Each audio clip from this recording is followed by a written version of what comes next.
Sports and youth affairs department government of Sindh पारां नौजवाननि जी सलाहियतुनि खे उजागर करण जे हवाले सां हैदराबाद क्लब में सेमिनार मुनक़िद कयो वियो। उन हवाले सां वधीक तफ़सील ॾिसूं था साकिब कुबर जी हिन रिपोर्ट में।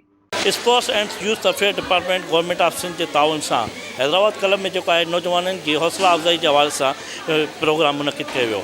इन प्रोग्राम में जो है नौजवानों के स्कूल और कॉलेज के शागिर्दनि समेत बियन वडे अंग में शिरकत कई। अचो तो इन प्रोग्राम में जेके भी शरीक थे उन से गाल बोल करूँ था तो उनको छा चवना है। मोटिवेटेड और एनर्जेटिक फील किया है। मेरी इनके लिए बहुत ज़्यादा नेक तमन्ना है और ऐसे सेशन होने चाहिए जिसमें हमारी जो यूथ है, जो अभी हमें ज़्यादा समझ में आती है कि नेगेटिविटी की तरफ चल रही है।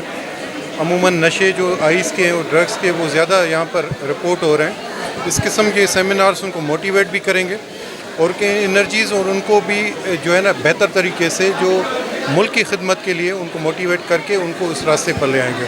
यूथ के इनकरेज करण जे लाइ रखियो वियो आहे कि कम्यूनिटी वर्क ऐं सोशल वर्क केतिरो घणो ज़रूरी आहे। असां इहो ॾिसूं था कि असांजे हिते हर को पंहिंजे बारे में सोचे थो, मूंखे पंहिंजे पाण खे ठाहिणो आहे, मूंखे कोई बि इहो नथो सोचे कि मुल्क असांजी सोसाइटी अगरि इहा पुठिते रहिजी वई त असां अॻिते न वधी सघंदासीं। त सभिनी खे इहो सम्झी करे मुल्क खे वधीक मज़बूत करण जे लाइ गॾिजी कमु करिणो आहे। ऐं यूथ हिकु त हमेशह यूथ मज़बूत पावर रही आहे। पाकिस्तान ठहण जे महिल बि यूथ वॾो रोल किरदारु कयो। ऐं अॼु जॾहिं असांजो मुल्क हिकिड़े अजीब क़िस्म जी आफ़तुनि में आहे, हिकिड़े हिकिड़े फ़ेज़ में आहे, उन फ़ेज़ मां कढण जे लाइ यूथ ई बहितरीन करे सघे थी पंहिंजो रोल अदा। ऐं जॾहिं कोई आफ़तूं अचनि थियूं, का बि शइ अचे थी, सभिनी खां वधीक ह्यूमन राइट एक्टिविस्ट ऐं सोशल एक्टिविस्ट कमु कंदा आहिनि। ऐं अॼु जो जेको टॉपिक हो त यूथ के कीअं इनकरेज कजे सोशल वर्क ऐं कम्यूनिटी डेवलपमेंट वर्क में, तो उन हवाले से ही जो सेमिनार हो इन में नौजवान छोकरा छोकरियों ये हुयूं।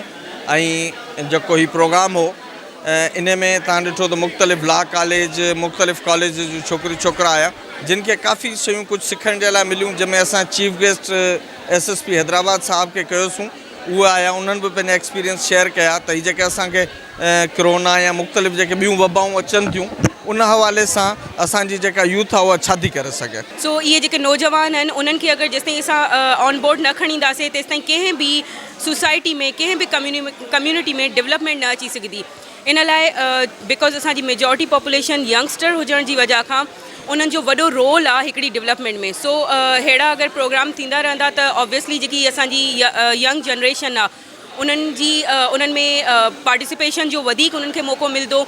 न सिर्फ़ु मौक़ो मिलंदो बल्कि उन्हनि में एम्पावरमेंट भी क्रिएट थींदी, जंहिंजे बेसिस ते असां सिंध लाइ स्पेशली डेवलपमेंट आणे सघंदासीं। मक़सदु बेसिकली इहो त जेका असांजी हैदराबाद जी यूथ आहे या जेके यंग माइंड्स आहिनि उहे अॻियां अचनि फॉर द सोसाइटी और डेवलपमेंट वर्क। जीअं असांजी सोसाइटी में असांखे अहिड़े यूथ जी ॾाढी ज़रूरत आहे तो अॻियां अचनि, त इन करे असां हिते आया आहियूं त उन्हनि खे इंकरेज कयूं। जीअं असां बि कंहिं ज़माने में हिकिड़ी यूथ थी अॻियां आया हुआसीं कि सोशल इशूज़ खे एड्रेस कयो, उन्हनि जो प्रॉब्लम्स खे एड्रेस कयो ऐं उन लाइ हिकु सॉल्यूशन्स आणिया। त हिते बि असां यंग माइंड्स खे एड्रेस ॿुधाइण था चाहियूं त तव्हां अचो अॻियां ऐं तव्हां पंहिंजे हिकु सोशल वर्क खे हिकु लाइफ स्टाइल ठाहियो, बिकॉज असांखे तव्हांजी ॾाढी नीड है। पहले मैं भी इतना मोटिवेटेड नहीं थी इन चीज़ों को लेके, मैं मोटिवेटेड थी ना मैं आगे किसी को मोटिवेट करती थी, क्योंकि बहुत डिफ़िकल्टीज़ होती हैं, फैमिली सपोर्ट नहीं करती है आपको ये चीज़ें करने के लिए। वो कहते हैं नहीं इनमें ख़तरा होता है, इनमें इन डेंजर जो जितना भी काम होंगे इसमें ख़तरात होते हैं, इसमें वो नहीं करने देते। लेकिन ऑब्वियसली जब आप एक चीज़ के स्टेप लेते हैं आगे स्टेप बैक होने से बेहतर है स्टेप ले, सबको साथ मिलाए, कम्युनिटी वर्क करे। भले वो जैसे अभी कितनी हमारी आफतें आए, कोविड आया, उसके बाद हमारा फ्लड आया, फ्लड के बाद आई डोंट नो हमारा नेक्स्ट आफत हमारे लिए क्या होगी, लेकिन उन सब के मुताबिक अगर हम ये चीज़ें करेंगे तो ऑब्वियसली हम बहुत आगे जाएंगे। असांजी पाकिस्तान जी 65% पॉपुलेशन यूथ ही आहे, जिनकी एज 15 खां 30 ईयर्स आहे। त असां सभिनि जो एज अ कम्युनिटी इंगेजमेंट में इहो पार्ट आहे त इन यूथ खे असां इनकरेज कयूं ऐं इन्हनि खे एप्रिशिएट कयूं, छो जो इन्हनि यूथ वटि कुछ हिडन टैलेंट्स आहिनि, कुछ स्किल्स आहिनि, कुछ कॉम्पिटेंसीज़ आहिनि, कुछ इन्हनि जा बेंचमार्क्स आहिनि। जेकर उनखे असां सपोर्ट कंदासीं त ही तमामु घणी कम्युनिटी सर्विस ॾेई सघनि था ऐं उन कम्युनिटी सर्विस सां उम्मीद है तो ये सोसाइटी चेंज थी है, सोसाइटी में का बेहतरी थी।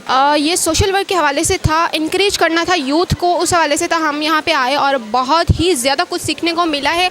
और यहाँ पे मैं ये कहना चाहूँगी हमने स्पीचेस तो बहुत ज़्यादा सुनी, लेकिन मेरे पॉइंट ऑफ व्यू से ये देखा जा सकता है कि हमें हमें अवेलेबिलिटी तो मिलनी चाहिए ना। अगर हम लोग यूथ बना रहे हैं, एक कम्युनिटी में आ रहे हैं, एक सोशल वर्क कर रहे हैं, कोई केस तो होना चाहिए ना। तो मुझे ये चीज़, मैंने यहाँ पे सवाल भी पूछा, उन्होंने हमें बहुत ज़्यादा इंकरेज भी किया है। तो मेरे ख्याल से यूथ होगी पाकिस्तान के लिए बहुत बेहतर हालात हो सकते हैं। जी अवां हिन जूं ॻाल्हि ॿोल ॿुधियूं। हिन जो इहो चवणु आहे त अहिड़े प्रोग्राम करण सां नौजवाननि जी जेका आहे उहा हौसला अफ़ज़ाई थिए थी ऐं नौजवान जेके आहिनि उहे कामयाब थी करे अॻिते मुल्क ऐं पंहिंजी क़ौम जो नालो रोशन कंदा। कैमरामैन नियाज़ मला सां गॾु साकिब कुबर, SS न्यूज़, हैदराबाद।